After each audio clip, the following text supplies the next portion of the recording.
بسم الله الرحمن الرحيم. الحمد لله وكفى وسلام على عباده الذين اصطفى. أما بعد فأعوذ بالله من الشيطان الرجيم. بسم الله الرحمن الرحيم.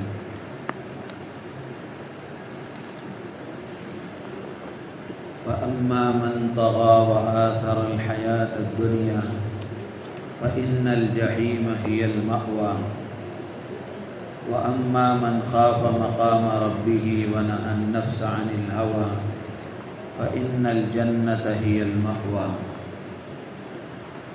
صدق اللہ العظیم. محترم بزرگ و عزیز دوستو،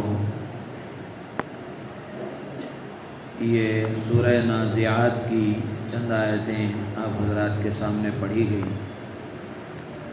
ان آیتوں میں اللہ تعالیٰ نے دو طرح کے لوگوں کا تذکرہ فرمایا ہے اور ان دونوں کا انجام کیا ہوگا اللہ تعالیٰ نے اس کو بھی بیان فرمایا. اللہ تعالیٰ فرماتے ہیں فَأَمَّا مَنْ طَغَى وَآثَرَ الْحَيَاةَ الدُّنْيَا فَإِنَّ الْجَحِيمَ هِيَ الْمَأْوَى.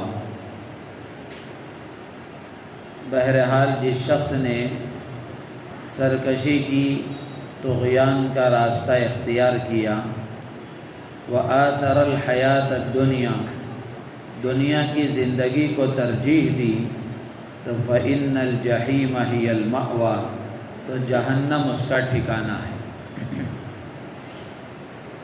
وَأَمَّا مَنْ خَافَ مَقَامَ رَبِّهِ وَنَهَى النَّفْسَ عَنِ الْهَوَى، رہی بات اس شخص کی جو اپنے رب کے سامنے کھڑے ہونے سے ڈرتا رہا، وَنَهَى النَّفْسَ عَنِ الْهَوَى، اور اپنے نفس کو خواہشات سے روکتا رہا، فَإِنَّ الْجَنَّةَ هِيَ الْمَأْوَى، تو جنت اس کا ٹھکانہ ہے.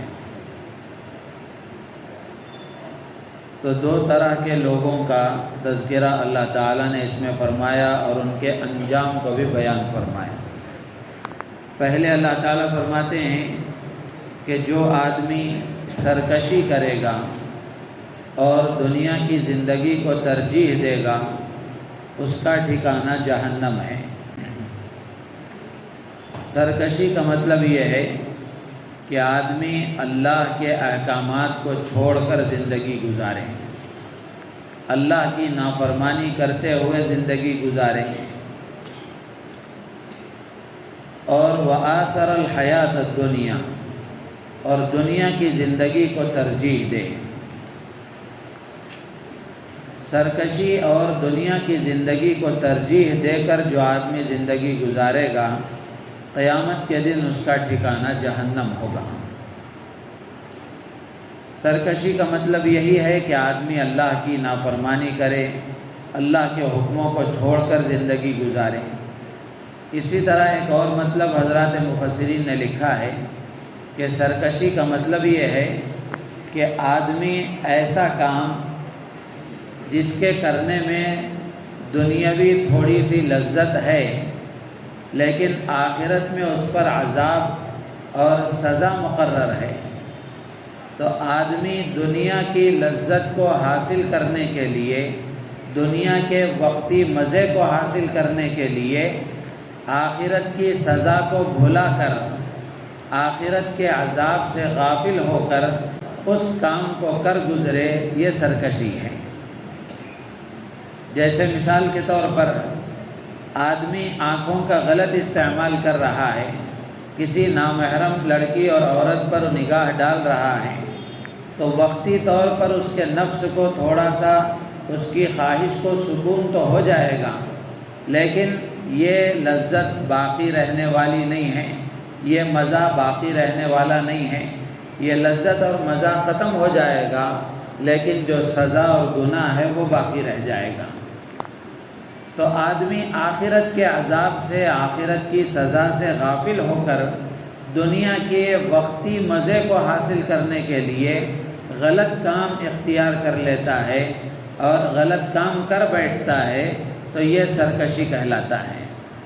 اسی طرح ہر فیلڈ میں آدمی سوچ لیں، تجارت کا معاملہ ہو اور دوسرے گھریلو مسائل ہوں، ان تمام چیزوں میں بھی آدمی ایسا راستہ اختیار کرے جو اللہ کی ناراضگی والا ہے، اللہ کی نافرمانی والا ہے، جس پر عذابات کی وعیدیں اللہ نے اور اللہ کے نبی نے بیان فرمائی ہیں، لیکن دنیا کے اعتبار سے تھوڑا سا اس میں نفسانی مزہ ہے تو آدمی اس کو اختیار کر لیتا ہے، تو یہ سرکشی کرنے والا کہلائے گا۔ تو اللہ تعالیٰ ایسے آدمی کے بارے میں کہتے ہیں کہ جو سرکشی کرے گا اور دنیا کی زندگی کو ترجیح دے گا تو اس کا ٹھکانہ جہنم ہے۔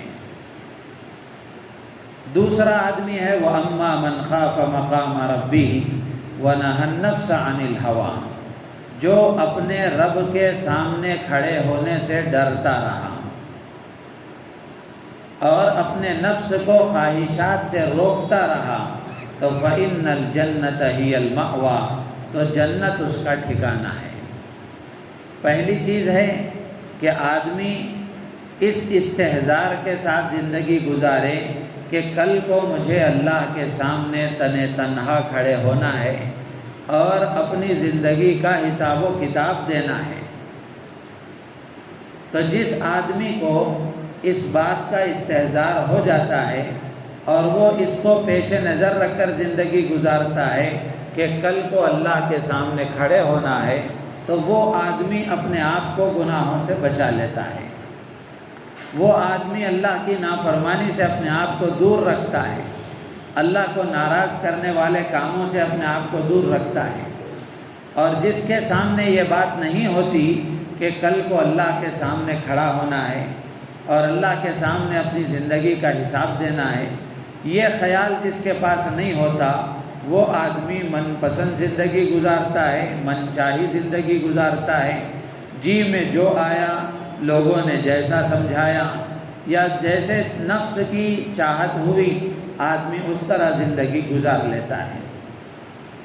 لیکن جس کے نزدیک اللہ کے سامنے کھڑے ہونے کا خوف ہوتا ہے، جو آدمی اللہ کے سامنے کھڑے ہونے سے ڈر کر زندگی گزارتا ہے، اللہ فرماتے ہیں کہ اس کا ٹھکانہ جنت ہوگا۔ ظاہر سی بات ہے اس کی زندگی احکامات والی ہوگی، اطاعت والی ہوگی، سنت والی ہوگی، شریعت کے مطابق ہوگی اور اللہ کو راضی کرنے والے کاموں کے ساتھ وہ زندگی گزارے گا، تو پھر نتیجے میں جنت اس کو ملے گی، اللہ کی رضا اس کو حاصل ہوگی۔ تو اس لیے یہ دو باتیں جو اللہ نے ذکر فرمائی ہیں، گویا یہ دوسری بات پہلی بات ہی کا اثر ہے۔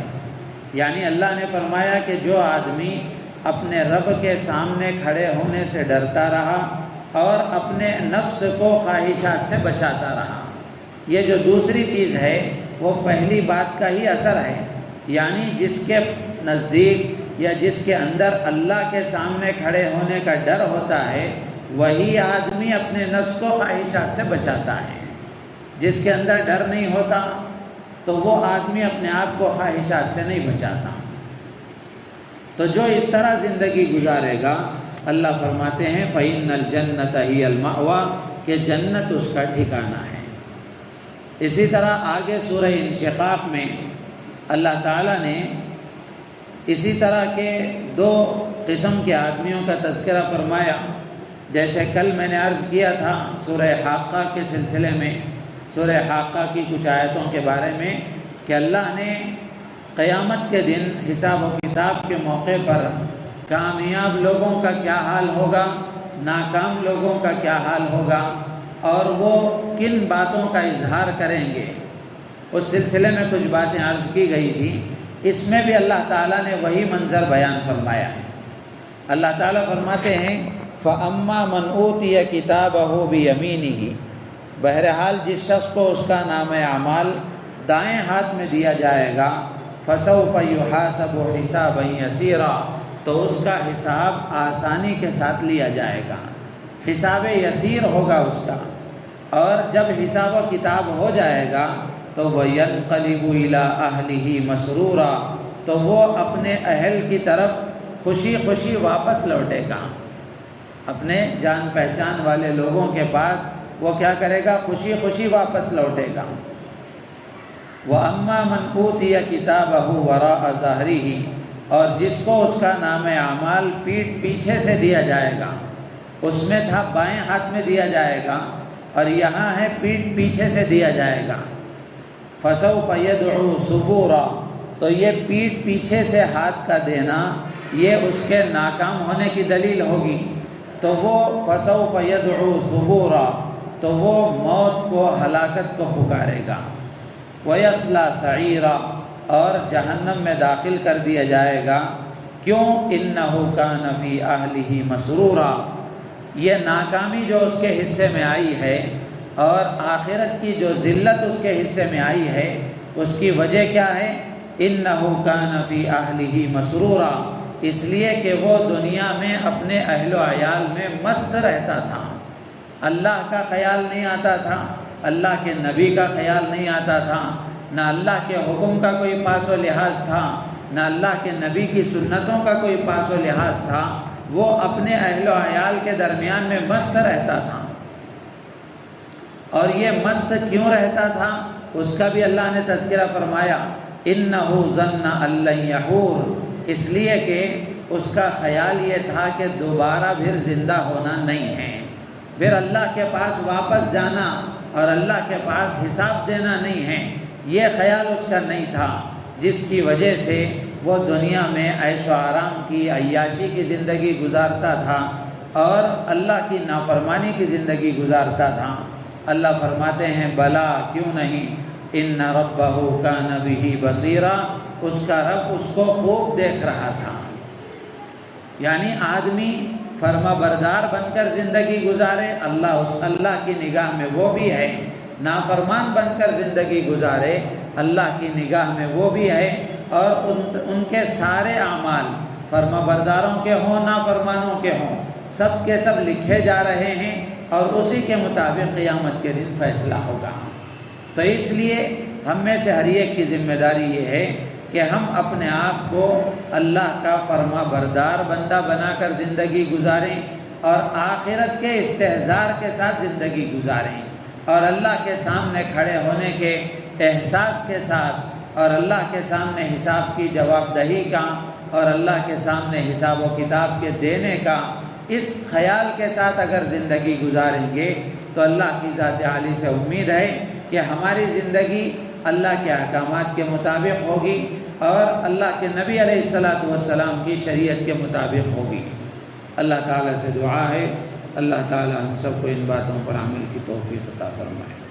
سبحان اللہ بحمدہ، سبحانک اللہم و بحمدک، نشہد ان لا الہ الا انت، نستغفرک۔